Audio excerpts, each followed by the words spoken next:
And welcome back to part 2 of what if the third Hokage had adopted Naruto. So there isn't really much house cleaning I have to do for this one. I think the one question that got brought up is about why Sarutobi taught him the Shadow Clone instead of just improving his chakra control up to using the normal clone jutsu.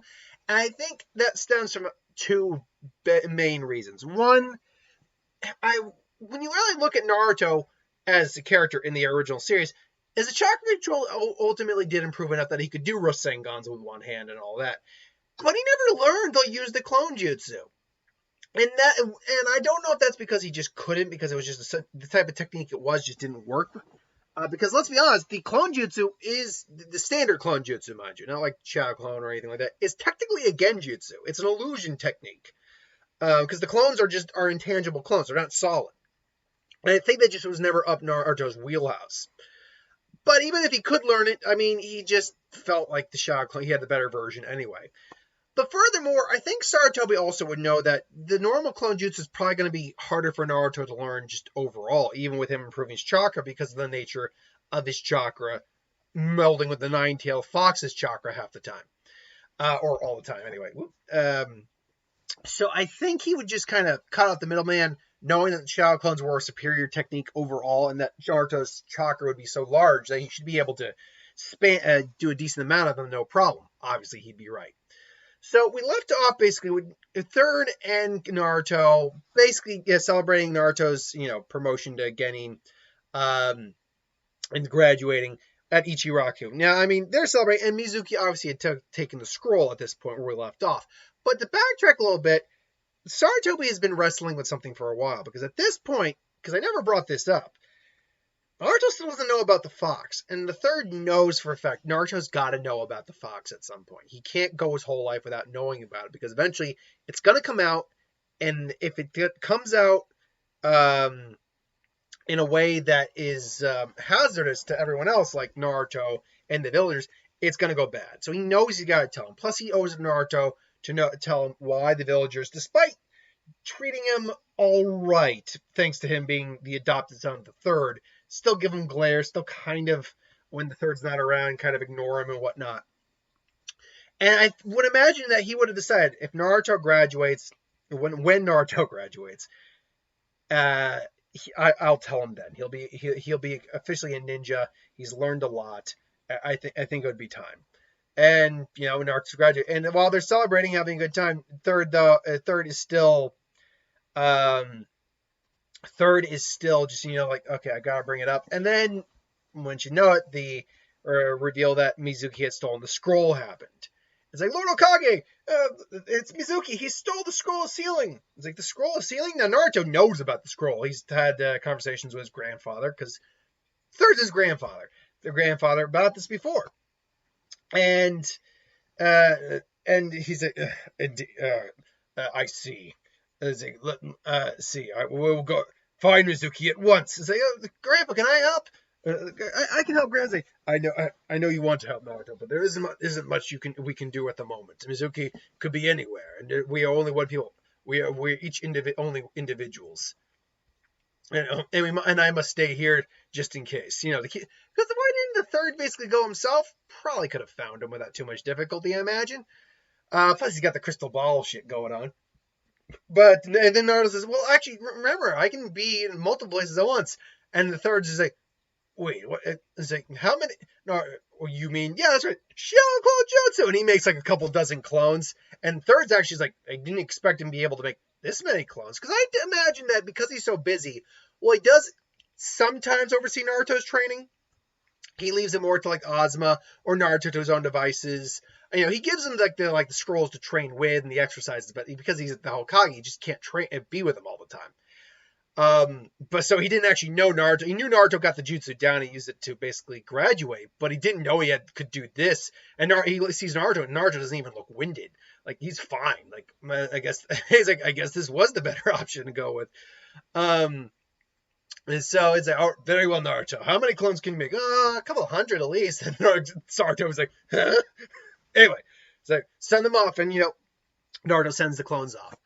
And maybe about a half hour later, that one of the clones pops out of existence, because that's when Naruto learned the wind jutsu so easily.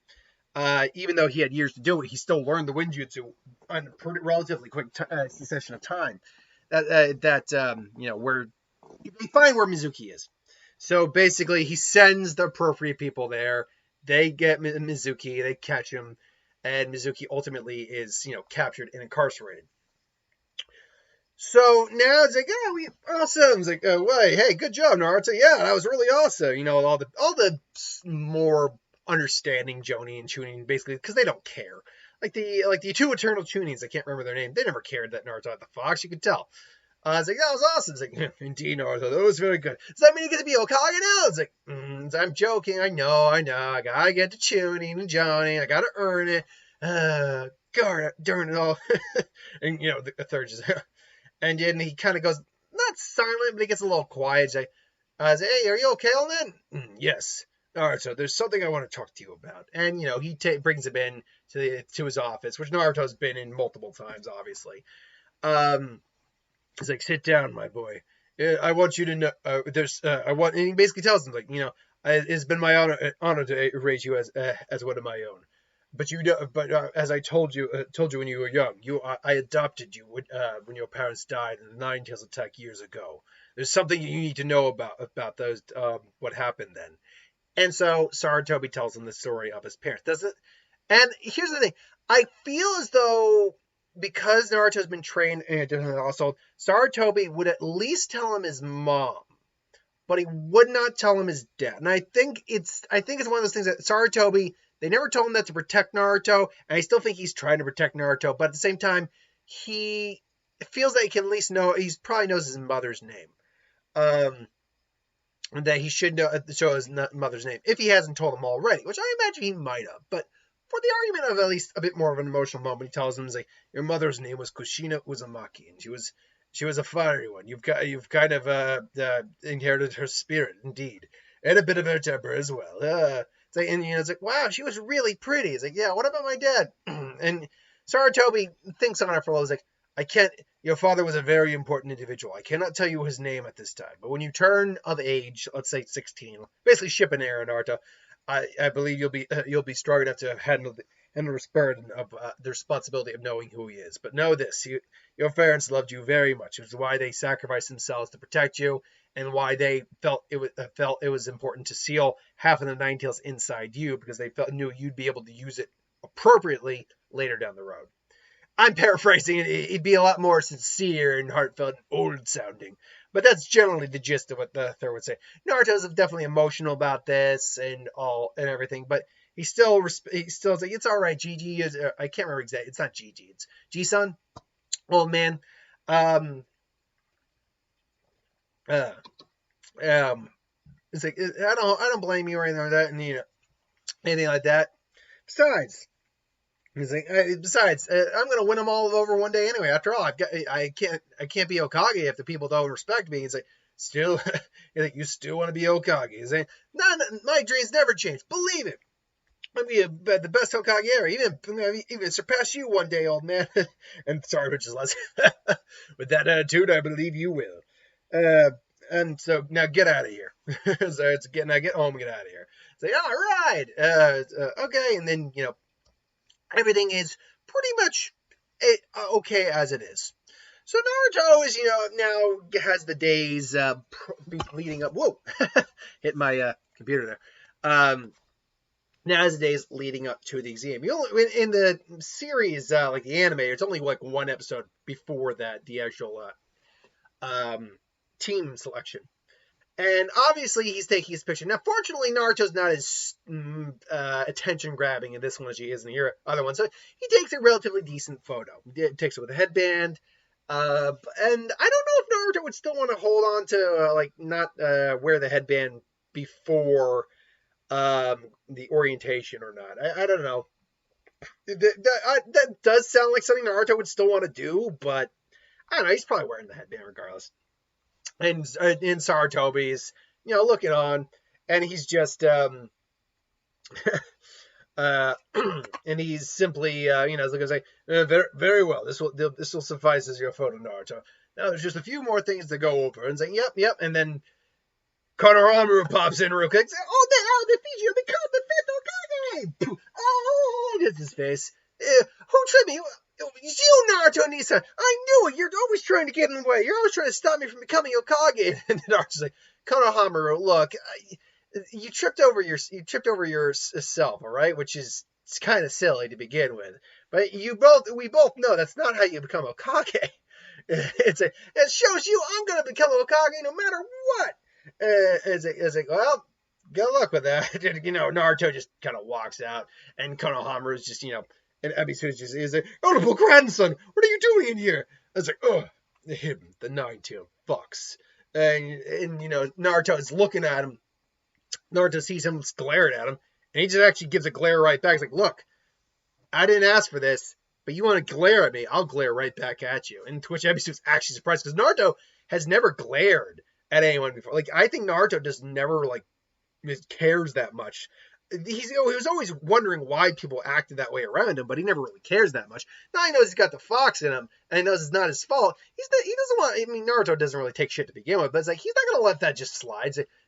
So when Ebisu shoots him to look, Naruto sees it, and then which actually throws Ebisu for a loop, and even Sarutobi's like, doesn't look like Naruto.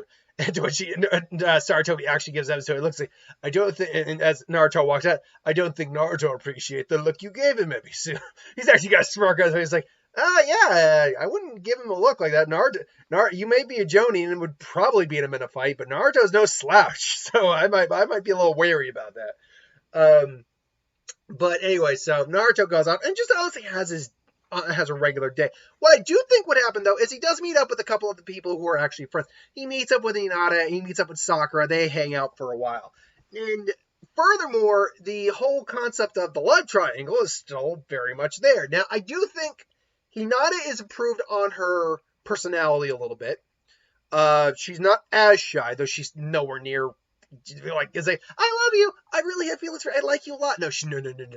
But she very much likes Naruto, and she stutters a little less, she tries a little harder. Sakura also has been trying a lot harder in class, particularly physically. Like, grades-wise, we know she claimed she was best in the class. I get a lot of people who say that, no, actually, Ino was best in the class, but because of the whole Ino Shikacho curse, they had to be on a team together. That's why she was not the best in the class, actually. I've never seen any evidence to suggest that. In fact, let me look up Ino real quick right now. Ino Yamanaka. So, is there anything to actually suggest? Because I keep getting people who always try to make an excuse or insert something that didn't exist in there to explain exactly what happened. Let's see here. Analytical during time skip by a front machine potential becoming the strongest Yamamakas. In the image, she also works as an analyzed team interrogator.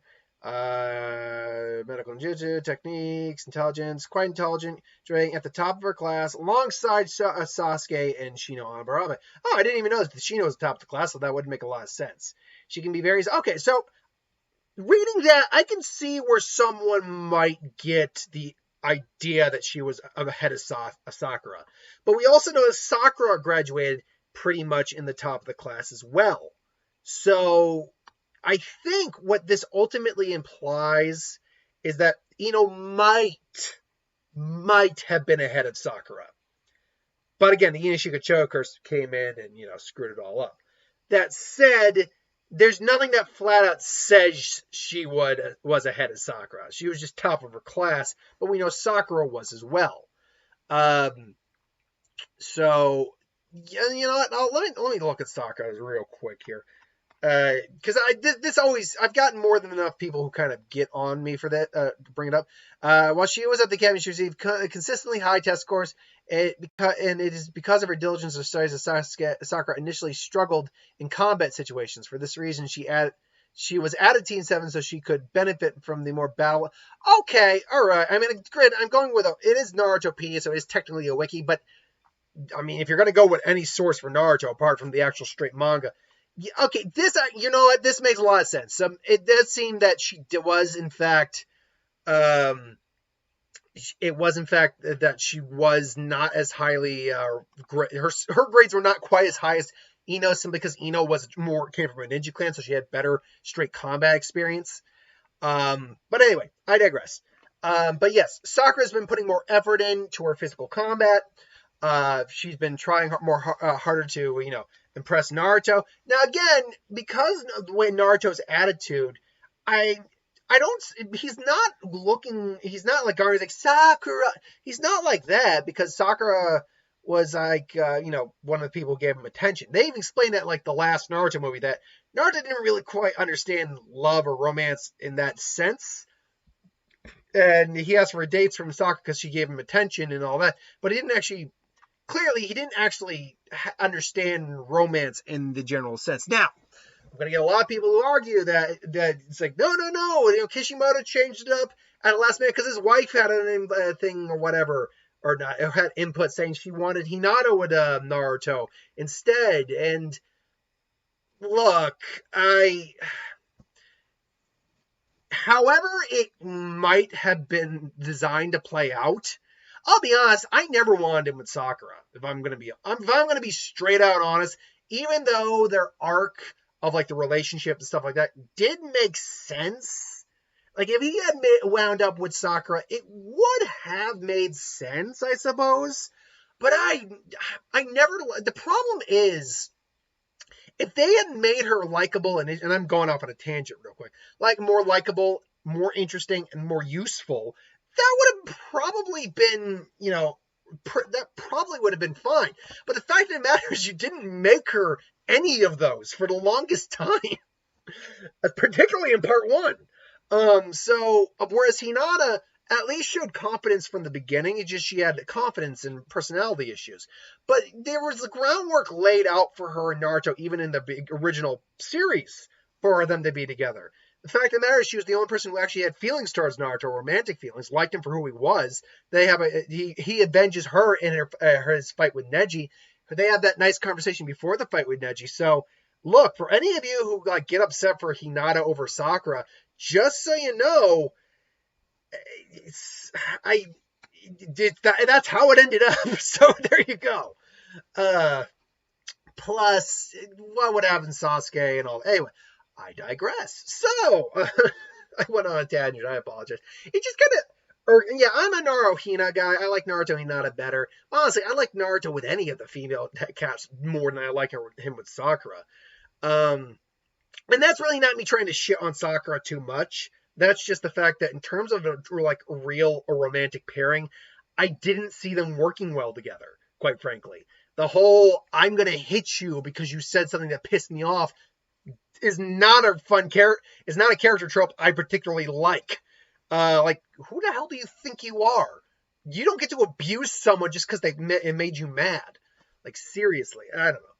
I digress. So, anyway, their relationship, I imagine actually the three of them would actually be decent friends. And Hinata and Sakura would actually be competitions, competitive rivals for Naruto for, his affections. The thing is that Naruto is less focused on romance. Although, as he gets older, his hormones obviously will tell him different. But he still sees them as good friends. Sakura's also a lot less fangirl. In fact, I would even go so far to say she's probably not really a fangirl. It's like, hey, yes, Naruto, you want to go do something? And more in the sense of when we see her later in part one, it's like, hey, it's not that flirty tone. It's like, Naruto, you want to go do something? It's like, yeah, sure, okay. It's like, yeah, they'll hang out and spend time together. She's not trying to be like the flirtsy, kind of slutty girl that and her kind of were being towards Sasuke in the original series. She likes Naruto a lot, and maybe that may have developed is kind of developed in a crush that she has on him, just like Hinata has. She just goes about it differently than Hinata does. Anyway, you get to basically now the coronation, if you will, the orientation. Sorry, and Naruto is getting ready to go out. Now Naruto's outfit, I really haven't brought that up. I would say it's probably a much darker version of the outfit he generally wears. I don't know what the Sarutobi clan logo is. They have to have a clan logo, I'd imagine. But Naruto is, I think what it is more is like, what's the best way to put it? If Naruto's jacket, say, went more to instead of just like being a form-fitting jacket, it was a little less orange. Like the orange I like to always compare to a burnt orange color. I think that's a good color. burnt orange because he likes orange. But he's probably wearing more like something akin to what his dad wore, but not the sage cloak. I would imagine it's his jacket, like the standard Naruto jacket, but just lengthened to a more like trench coat style. That's what I kind of like to think of it as, with his ninja medicine and everything like that. Plus, and it's got plenty of pockets, so he holds his garrote knives in there. He's very, he's ready to, duke it out and all that. So eventually, we get to the team selection, and we get to Naruto, Sarutobi, Uzumaki, or Naruto, Uzumaki, Sarutobi, and then Sasuke, Uchiha. Now, why would Sasuke and Naruto be on the same team? The question is also, why are the teams, who really chose the team selections, ultimately? We know it was partly the third. The third always has a hand in that. But we also know that some of the Jonin probably get a say in it. So the question again becomes, why would Sasuke and Naruto be on the team if allegedly the dead last goes with the best in the class? Well, I think it's because Sarutobi does see that in class, at least, they've been competitive rivals, at least in the physical portions of their exams. They seem to be individuals who can push each other. And that's what he wants from Naruto and the last Uchiha as well. So there's that. And then finally, Sakura Haruno. And then Sakura's like, yeah! It's like, what? You got Naruto and Sasuke on your team? What the hell? And Sakura's happy, and Hinata's like, oh, I won't be a Naruto. And Naruto sees this, and after all the teams are declared, he walks over and is like, hey, it's all right, man. It's all right. We'll still be able to see each other outside of class, outside of missions, stuff like that. And, and she's like, She smiles, like, all right. And Sakura's like, yeah, don't worry, Sakura. Don't worry, Hinata. It's not like you're never going to see us again at all. That's true. But she does give a bit of I'll admit, she'll probably, she's nowhere near, she's not the fangirl she is in the original. I bet she's still a rival of love, if you will, to Hinata. And she does give him like, that being said, it's like, now I've got more time with him. To which Hinata does get a bit of a say, that more time doesn't mean anything. It doesn't mean anything. It doesn't mean you'll be able to win him over.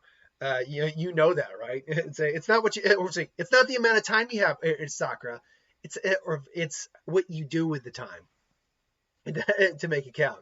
And, they kind of give a glare, but it's not like an Ino Sakura glare where it's like, the lightning ball. It's more like, they give a but they also give a smile, because even though I would imagine they've become good enough friends to be to have, let me rephrase that sentence, to have basically made the agreement that whoever he chooses, it's like we agree that it's like it's okay, it's may the better woman win. Whoever he chooses in the end, we will support that person in that relationship. So that's I think where they are at. And so Naruto and Sakura and Sasuke wait.